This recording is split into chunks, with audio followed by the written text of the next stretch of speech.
అయితే ఇటు జాబును చూసుకుంటూ ఇటు వాడిని పట్టుకునే వాళ్ళు లేక ఎంత స్ట్రగుల్ అయిందో.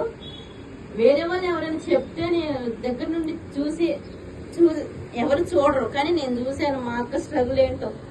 తను నాకు అక్కడ కరీంనగర్ లో 3 months జాబ్ ఉందని వాళ్ళ ప్రిన్సిపాల్ మేడం అడిగి నన్ను అక్కడ జాయిన్ చేయించింది. తన పాపం మహిపాల్ గడ్ చిన్నప్పుడు డెలివరీ అయితే ఎంత కష్టం ఉంటుందో అందరికీ తెలుసు. వాడిని పట్టుకునే వాళ్ళు లేక వాడిని బ్యాలెన్స్ చేసుకుంటూ అటు జాబ్ ని వదులుకోకుండా తను ప్రెగ్నెంట్ నుంచి అంత కష్టాలు పడింది. నేను చూశాను అది. మళ్ళీ మా అక్క నా 2 డెలివరీలకు కూడా ఎంతో సహాయం చేసింది. అక్క థ్యాంక్స్. కానీ 13 సంవత్సరాలు తను కష్టం వెనక దేవుడు ఇప్పుడు గవర్నమెంట్ జాబ్ ఇచ్చినందుకు నాకెంతో ఆనందంగా ఉంది.